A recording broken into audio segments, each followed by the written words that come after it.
దేశంలోని రైల్వే ప్రయాణికులకు మారుతున్నటువంటి కాలానికి అనుగుణంగా మెరుగైనటువంటి సదుపాయాలు కల్పించాలనేటువంటి ఆలోచనతో రైల్వే శాఖ కీలకమైనటువంటి నిర్ణయాలు తీసుకుంటుంది. అమృత్ భారత్ స్టేషన్ పథకంలో భాగంగా ఇప్పటికే రాష్ట్రంలో 72 రైల్వే స్టేషన్లు మౌలిక సదుపాయాలు కల్పించాలని కేంద్రం నిర్ణయించింది. దానిలో భాగంగానే రాజధాని ప్రాంతంలో మంగళగిరి రైల్వే స్టేషన్ ఇప్పటికే ఆధునీకరణ పనులు శ్రీకారం చుట్టారు. ఇక అమరావతి రాజధానికి అంటే మంగళగిరి రైల్వే స్టేషన్కి తూర్పు వైపున ఉన్నటువంటి పెదవడ్లపూడి రైల్వే స్టేషన్ కూడా ఆధునీకరణ పనులు శ్రీకారం చుట్టిందని చెప్పాలి. మంగళగిరి మండలం పెదవడ్లపూడి అంటే అందరికీ గుర్తొచ్చేది మల్లెపూల సాగు. ఈ ఊర్లో పూసేటటువంటి మల్లెపూలకు ఇతర ప్రాంతాల్లో ఎంతో డిమాండ్ ఉంది. ఇక ఇంతటి ప్రాధాన్యత కలిగినటువంటి ఈ గ్రామ శివార్లోనే ఉంది రైల్వే స్టేషన్. ఈ రైల్వే స్టేషన్ అనేటువంటి న్యూఢిల్లీ, చెన్నై, అదేవిధంగా హౌరా, చెన్నై మధ్య ఉన్నటువంటి ప్రధాన రైలు మార్గంలో ఉంది. ఈ రైల్వే స్టేషన్లో రోజుకు సరాసరి 14 పాసింజర్ ఎక్స్ప్రెస్ రైలు ఆగుతూ ఉంటాయి.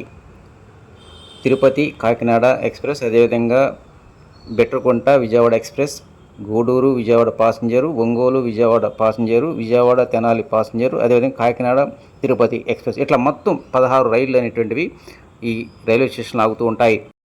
ప్రస్తుతం ఈ రైల్వే స్టేషన్లో 3 కంపార్ట్మెంట్స్ ఉన్నాయి. అదేవిధంగా ప్రస్తుతం ఉన్నటువంటి స్టేషన్ బిల్డింగ్ను ప్రక్కనే మరో నూతన బిల్డింగ్ నిర్మాణం చేపట్టారు.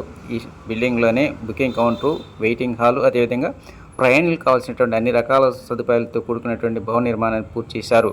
ఇది ప్రారంభోత్సవానికి సిద్ధంగా ఉందని చెప్పవచ్చు. అదేవిధంగా ఈ రైల్వే స్టేషన్ నుంచి ఎంతో కీలకమైనటువంటి విజయవాడ గూడూరు 3వ లైన్ కూడా వెళ్తుంది. వాస్తవానికి విజయవాడ గూడూరు మధ్య 3వ రైల్వే లైన్ అయినటువంటిది గుంటూరు జిల్లా చుండూరు వరకు నిర్మాణ పనులు పూర్తి చేశారు. దీనికి సంబంధించి ఇప్పటికే ట్రయల్ రన్ అయింది. త్వరలోనే అక్కడి నుంచి తెనాల నుంచి కృష్ణా కెనాల్ వరకు రైల్వే నిర్మాణ పనులు పూర్తవుతాయని అధికారులు చెబుతూ ఉన్నారు.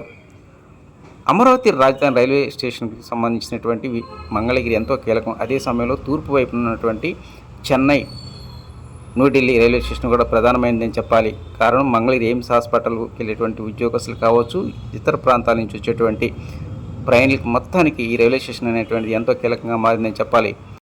విజయవాడ తెనాలి మధ్య సాధారణ ప్రజానీకానికి అందుబాటులో ఉంటున్నటువంటి ఈ పెదవడ్లపూడి రైల్వే స్టేషన్ను ఇప్పుడున్నటువంటి వసతులతో పాటు మెరుగైనటువంటి ప్లాట్ఫాము, రెస్ట్ రూములు, అదేవిధంగా వెయిటింగ్ హాల్తో కూడుకున్నటువంటి అన్ని సదుపాయాలతో సర్వాంగ సుందరంగా ముస్తాబు చేస్తూ ఉన్నారు.